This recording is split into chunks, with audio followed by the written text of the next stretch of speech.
Hello everyone, it's Mrs. Bennett-Morgenstern. This time I'm coming to you from my kitchen table. A little bit more room than my desk. Kind of unusual because I'm standing up, which I don't normally do, even at school, to paint, to do a demonstration. Last time I talked, we created a color wheel. And before I start mixing any more colors, there's one more thing I want to show you about using the colors just plain with no black or white added. On the color wheel, and it's actually easier with the big color wheel, which I have, but this one works better on the camera, to look at colors that are across from each other on the color wheel because they're very important to what we're going to be doing today. Colors that are across from each other on the color wheel are called complementary colors. And it literally means just that. Complementary colors actually enhance each other. They make each other vibrate.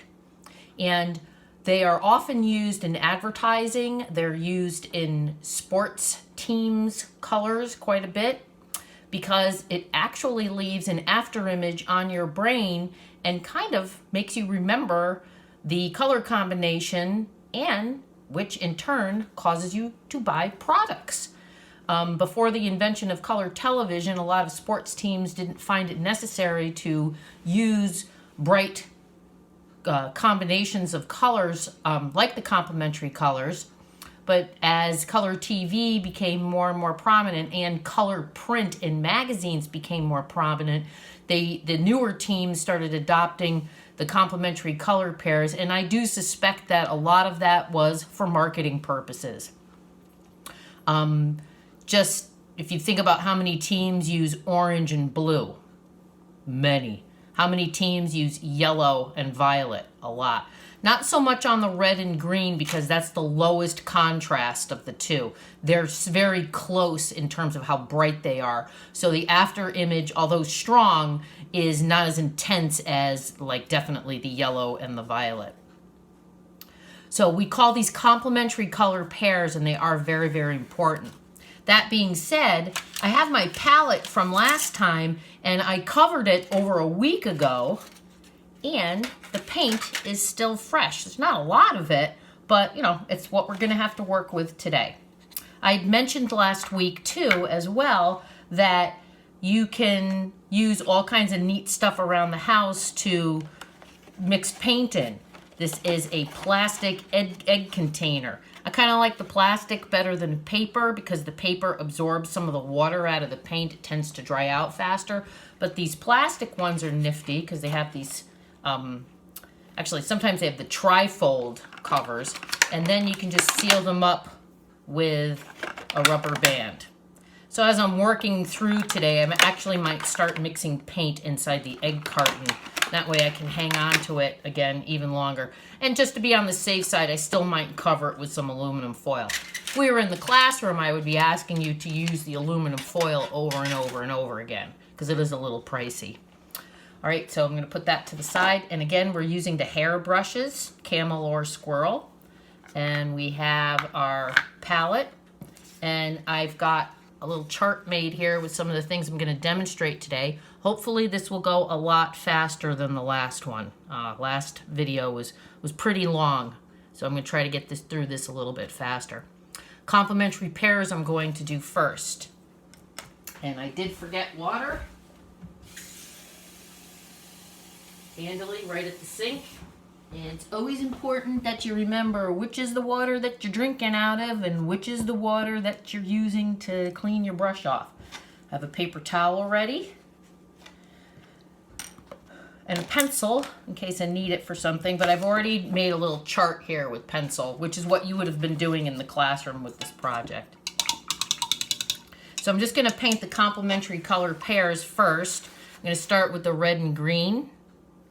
Just going to paint just a little spot of green. Always, always wash off the brush. We already know this. And just a little bit of red next to it. Just so we know that those are the complement pairs.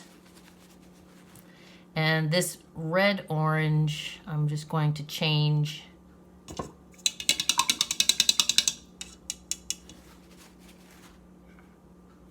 back into orange, a little bit more of an orange. And actually that green that I used was the blue-green, but it actually dried a little lighter than I normally would have liked. So we have the orange.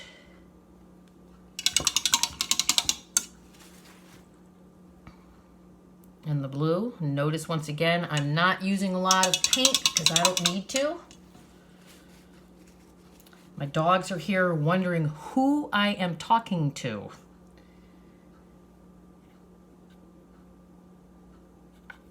I'm actually mixing some fresh violet. Looks completely blank to me.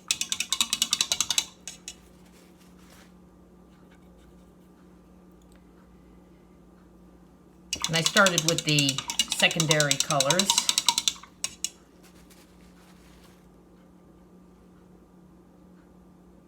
Nice clean yellow. All right, so our complementary pairs. And the tertiary colors also come in complements. So yellow, green, and red, violet are a complementary pair. The Miami Dolphins actually use the blue, green, and the red, orange as their team colors. So that's a complementary color pair. But I'm just going to do the standard complement pairs with the primary and secondary colors here. So there we go. Onward to making a value scale. So we're going to be making the tints and the shades. I'm going to paint just a pure color in the middle. I have an odd number of spaces. And remember, this is an exercise. But there are plenty of artists that like to do artwork that's very scientifically based on the fractal nature of color, the actual mathematical pursuit of creating each color. And they're actually called fractals because you're using minute fractal changes in how much color you're mixing together. So I have the pure color in the middle, and from one side I'm going to get lighter, and those are the tints, and one side I'm going to get darker. Those are the shades. So I'm actually going to take some of the red out, put it in a side well. Got a little purple in it. Hopefully I avoided it. And I'm going to add the tiniest dot of white to that red. And now I'm starting to lighten up the color. So this is what we could call a dark pink if we were going to give it a name. But for me, it's just getting to be a lighter red. And then a little bit more white.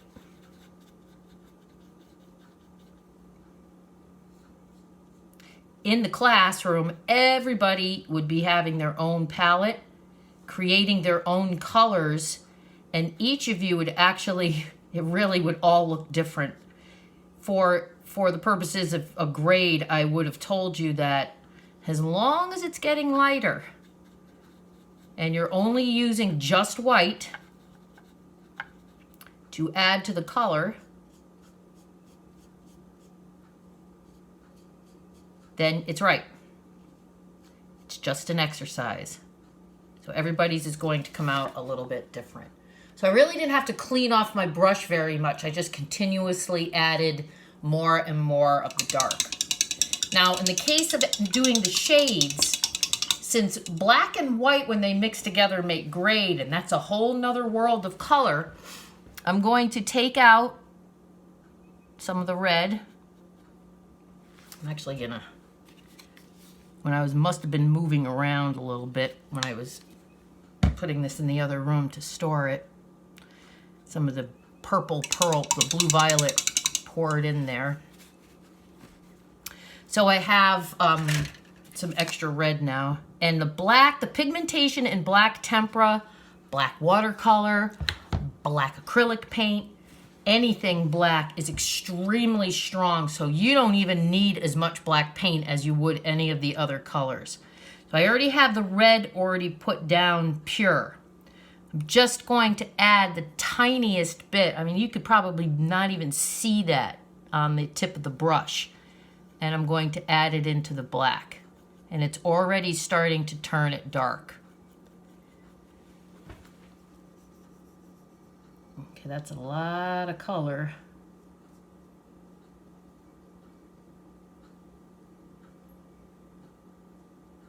Okay. Very watery for some reason. A little bit more black.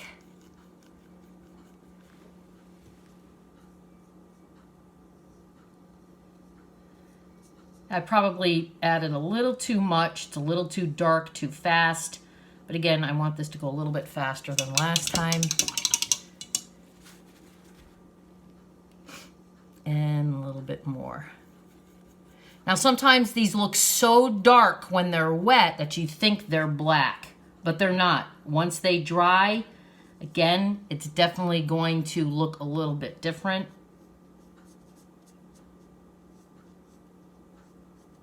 Paint's a little more watery than I would have liked. And there are my shades. That is called a value scale. So I only added white to make tints, and then I only added black to make the shades. And then it all comes together in one big line with the pure color and with nothing in it in the middle. So tints and shades, the value scale. Alrighty. I'm going to move on to making some brown. And brown is very necessary when you're making an artwork, especially if you're doing landscapes. And the way that we make brown is actually by using complementary pairs. Brown is a huge color in fashion design. It's a huge color in interior design. And it's a huge color in cars. Okay? If you think about it. You know, it's only when you stop and think that you realize, you know, all the different colors that you see in everyday objects. Somebody had to figure out how to make them. So using complementary color pairs is the beginning way to create brown. Then you can also take each brown that you make and add white to it. And then you can add black to it. And then you can add gray to it. So that's even more colors that you can create. It gets a little crazy. When we start doing the complementary colors, and I'm going to actually move over to my extra container here because I need some clean red. We always start with the primary color. So in the red-green combination, that would be the red. Now what I'm going to try to do is I'm going to be making a variety of different browns with the complementary pair.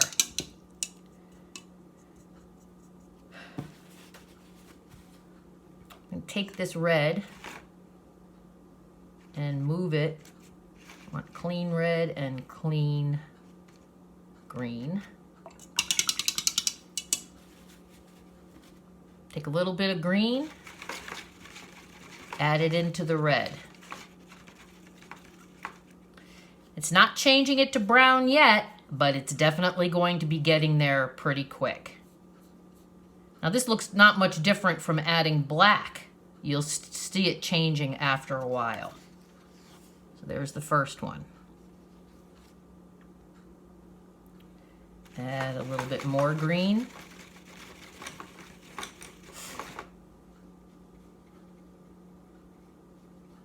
There's the next one.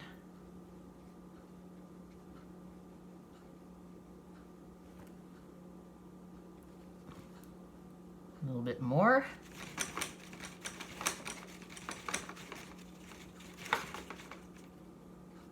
Ooh, getting there. It looks like a specialty chocolate color. Maybe it's got cinnamon or cayenne pepper in it.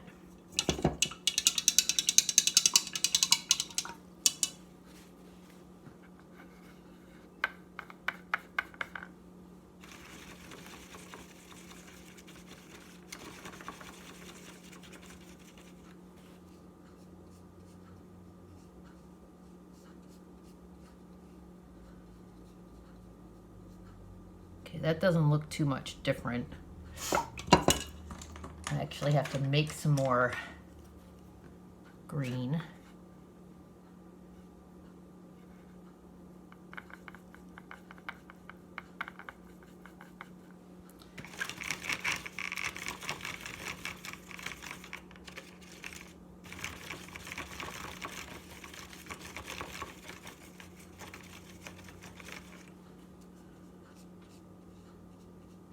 Okay, a little more,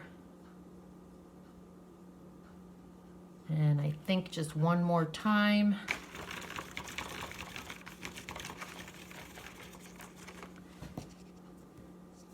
Oh boy, yeah, that's excellent. Really nice brown at the end.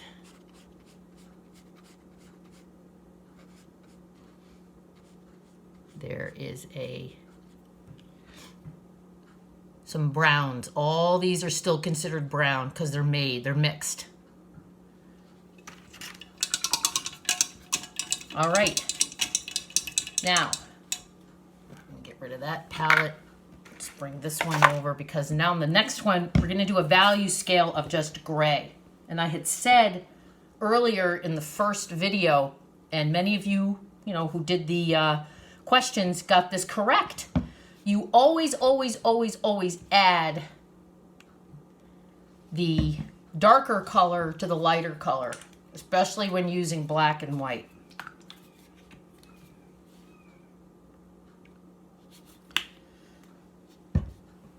Okay?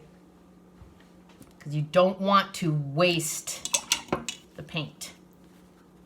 It would take a lot of the white to make the dark lighter than it does to make the white darker. Ooh, I didn't realize these are kind of connected to each other. Take some white out.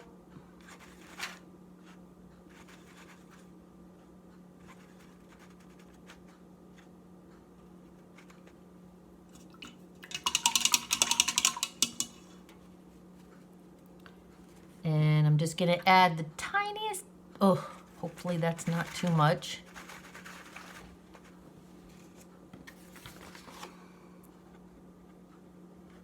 Don't know if you can see that on the camera with the lighting in here. It's all natural light from outside.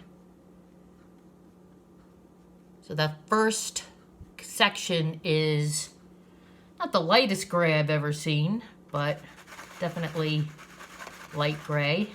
Add a little bit more black. And I mentioned earlier in the last video that there are students that all get into this, that this is really, they love it. They love doing it. They love the challenge. They tell me I could sit and mix colors all day. So could I. I could do this all day. Just in small bits, though, having to sit and mix large quantities, it's actually harder because you have to make sure that you're getting the combinations correct. This would be a cool thing to teach younger brothers and sisters. A lot of them get basic color mixing at the elementary level, but a lot of them don't use white and black very often or make tonal grays. And we'd be doing more intense stuff in the classroom as well. But I really don't want to spend the time doing that here. Okay, I'm not going to be getting very dark with the space that I have. It's not getting dark as fast because I'm kind of being very, very careful about how much black I'm adding to each square. Very, very subtle differences between all of these grays. And you could certainly keep on going and make them get darker and darker as you went down. When I was in college, we would have to do 16 to 18 point value scales. So these are 7. They're 7 boxes. So we'd have to do double it. All right. Flip that upside down. So we have our tints and shades, our browns made by complements, and a grayscale that could have gotten darker. And even on here, this could have gotten lighter. This could have gotten darker. Probably a few more browns I could make if I was really, really sitting and really concentrating. And definitely the grays could have gotten darker. So that's it for today.